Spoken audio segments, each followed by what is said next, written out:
नमस्कार साथियों, मैं कृष्णानंद सिंह और आप देख रहे हैं YouTube channel education portal Krishna.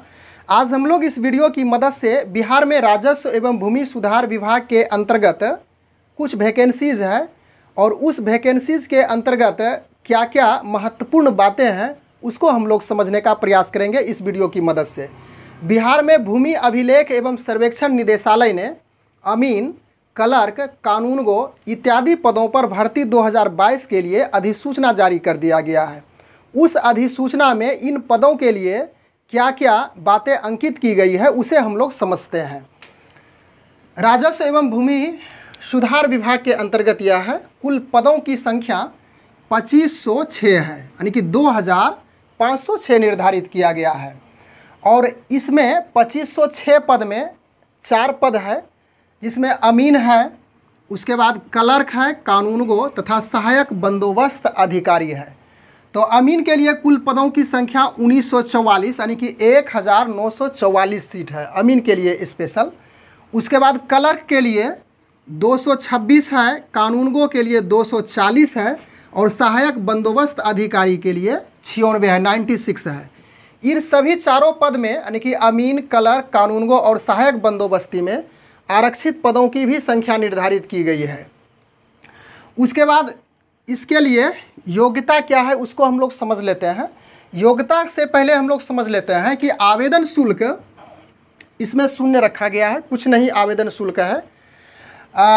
अधिसूचना में इसकी चर्चा नहीं की गई है, तो इससे स्पष्ट होता है कि आवेदन शुल्क शून्य रखा गया है, नहीं के बराबर है। योग्यता में इस प्रकार से है। अमीन के लिए जिसमें 1944 जो पद निर्धारित किया गया है, तो इसके लिए योग्यता किसी भी मान्यता प्राप्त संस्था से सिविल इंजीनियरिंग में डिप्लोमा होना चाहिए, यानी कि सिविल इंजीनियरिंग में डिप्लोमा, और यह कहीं से भी कोई संस्था यदि मान्यता प्राप्त हो, एफिलेटेड हो, तो उससे यदि आप सिविल इंजीनियरिंग में डिप्लोमा किए हैं तो अमीन पद के लिए आप एबल हैं। उसके बाद क्लर्क है। क्लर्क के लिए मात्र स्नातक यानी कि ग्रेजुएशन की डिग्री निर्धारित किया गया है। किसी संस्था से यदि आप ग्रेजुएट किए हुए हैं, ग्रेजुएशन किए हुए हैं, स्नातक किए हुए हैं, तो आप क्लर्क पद के लिए जिसमें कि 226 पद निर्धारित किया गया है उसके लिए आप आवेदन कर सकते हैं। उसके बाद कानूनगो के लिए इसमें उसी प्रकार से है, सिविल इंजीनियरिंग में डिप्लोमा, यानी कि सिविल इंजीनियरिंग में डिप्लोमा होना चाहिए और इसके साथ साथ 2 साल का अनुभव यानी कि 2 साल का एक्सपीरियंस भी इसमें खोज रहा है। उसके बाद सहायक बंदोबस्त अधिकारी के लिए सिविल इंजीनियरिंग में बीई या तो फिर बीटेक होना चाहिए और उसके बाद 2 साल का फिर एक्सपीरियंस भी होना चाहिए। आवेदन शुल्क की तो हम लोग चर्चा किए ही थे। उसके बाद हम लोग आगे कर लेते हैं एज लिमिटेशन, यानी कि एज उम्र सीमा क्या इसमें निर्धारित की गई है। तो उम्र सीमा में 21 से 37 वर्ष निर्धारित किया गया है और 21 से 37 वर्ष उम्र सीमा की जो गणना की जाएगी वह 1/1/2022 की तिथि के अनुसार से किया जाएगा, यानी कि मिनिमम कम से कम 21 साल होनी चाहिए और अधिकतम 37 साल होनी चाहिए। तो यह जो एज लिमिटेशन है, उम्र सीमा का जो बात कही गई है, यह सामान्य कोटि के लिए है, यानी कि जो जनरल कैटेगरी के पुरुष के लिए है। लेकिन जो आरक्षित कोटि के हैं जिसमें आरक्षित महिला, तो आरक्षित महिला जैसे जनरल महिला है उसके लिए, फिर पिछड़ा वर्ग, अत्यंत पिछड़ा वर्ग, और अत्यंत पिछड़ा वर्ग में मेल और फीमेल, महिला और पुरुष दोनों शामिल है, तो उसके लिए 40 वर्ष उम्र निर्धारित किया गया है जो कि मैक्सिमम है, अधिकतम उम्र 40 साल। फिर से इसको हम लोग समझ लेते हैं। अनारक्षित महिला, अनारक्षित महिला का अर्थ हो गया कि जो जनरल कैटेगरी के महिला हैं उसके लिए, उसके बाद पिछड़ा वर्ग, अत्यंत पिछड़ा वर्ग जिसे मेल फीमेल, महिला और पुरुष दोनों होगा, उसके लिए 40 वर्ष निर्धारित किया गया है। उसके बाद अनुसूचित जाति, अनुसूचित जनजाति यानी कि एससी और एसटी जिसमें महिला और पुरुष दोनों शामिल होगा, उसके लिए 42 वर्ष निर्धारित किया गया है। तो यह एज की बात हो गई और यह उम्र की गणना 1/1/2022 के अकॉर्डिंग होगा। फिर हम लोग आगे कुछ और भी महत्वपूर्ण बातें हैं इसको समझते हैं। और सबसे पहले हम लोग इस बात को समझ लेते हैं कि ऑनलाइन आवेदन की जो प्रक्रिया शुरू होगी वह 27/9/2022 से प्रारंभ होगी और उसके बाद 21/9/2022 तक चलेगी। तो अभी समय है इसके लिए, आज तो 22 तारीख ही है। उसके बाद यह जो प्रारंभ हो जाएगा ऑनलाइन आवेदन, यानी कि जो एक्टिव हो जाएगा ऑनलाइन आवेदन के लिए लिंक, वह 27/9/2022 से प्रारंभ होकर के 21/9/2022 तक चलेगा। उसके बाद आरक्षण की स्थिति हम लोग देख लेते हैं। वह क्षैतिज आरक्षण की बात कही जाएगी। क्षैतिज आरक्षण यदि आप नहीं समझ रहे हैं तो इसके लिए स्पेशल इसी चैनल पर एक वीडियो बना हुआ, उसका लिंक मैं डिस्क्रिप्शन बॉक्स में अवेलेबल करा दूंगा, वहां से आप समझ सकते हैं। लेकिन जहां तक संभव होगा मैं यहां पे भी समझाने का प्रयास करूंगा क्षैतिज आरक्षण के बारे में।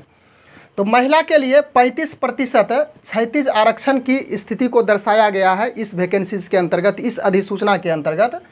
तो 35% महिला यानी कि क्षैतिज आरक्षण कहने का अर्थ हो गया कि जिस कैटेगरी के वह महिला है, सपोज कीजिए कि वह महिला अत्यंत पिछड़ा वर्ग कैटेगरी के हैं, तो सबसे पहले यह जो महिला है 35% उसी के लिए स्थान सुरक्षित कराया जाएगा। उसके बाद स्वतंत्रता सेनानी के लिए 2%, अधि स्वतंत्रता सेनानी जिसमें नाती नतनी पोता पोती स्वतंत्रता सेनानी को हो तो उसको 2% का क्षैतिज आरक्षण मिलेगा। यदि वह जनरल कैटेगरी से हो तो जनरल कैटेगरी में सबसे पहले यह जो स्वतंत्रता सेनानी हैं उन्हीं को आरक्षण के तहत उनको सीट मुहैया कराया जाएगा। उसके बाद दिव्यांग के लिए 4% का क्षैतिज आरक्षण दिया गया है। क्षैतिज आरक्षण फिर वही हो जाती है बात 4% के लिए। यदि वह दिव्यांग सपोज कीजिए कि पिछड़ा वर्ग कैटेगरी के हों तो उस कैटेगरी के अनुसार से जो 4% का आरक्षण है तो सबसे पहले इसके लिए वह सीट निर्धारित होगा। इसके बाद वह जो पिछड़ा वर्ग है, जो सामान्य पिछड़ा वर्ग है, वह दिव्यांग नहीं है तो उसको फिर वह सीट मुहैया कराया जाएगा। लेकिन दिव्यांग को देने के बाद उसके बाद अधिकतम उम्र में 10 साल की छूट की जाएगी। तो यह सिर्फ इसी के लिए निर्धारित है। इसके बाद दुख वाली बात यह हो जाती है कि यह जो बहाली है वह मानदेय आधारित संविदा पद पर है, जिसमें कुल पदों की संख्या 2506 है। तो यह मानदेय पर आधारित होगा और यह कॉन्ट्रैक्ट बेस पर होगा और इसकी जो टाइम टेबल यानी कि इसकी जो समय सीमा निर्धारित की गई है वह 31 मार्च 2024 रखा गया है। उस अधिसूचना में स्पष्ट रूप से इस बात को मेंशन किया गया है कि यदि इन लोगों की आवश्यकता विभाग को होती है तो लंबे समय में यानी कि लंबे समय तक इसे रखा भी जा सकता है। अब हम लोग बात कर लेते हैं संक्षेप में चयन प्रक्रिया। तो इसमें कोई एग्जामिनेशन की बात नहीं कही गई है, नो एग्जामिनेशन। तो इसका जो सिलेक्शन प्रोसेस है वह जो शैक्षणिक योग्यता का अंक है उसी आधार पर मेधा बनाया जाएगा और मेधा अंक के आधार पर उन लोगों का सिलेक्शन किया जाएगा। तो यहाँ पे जो 4 पद था, क्लर्क, उसके बाद अमीन, कानूनगो तथा सहायक बंदोबस्ती अधिकारी, सभी के लिए जो चयन प्रोसेस है, चयन प्रक्रिया है, थोड़ी सी विभिन्नता है, अलग अलग है।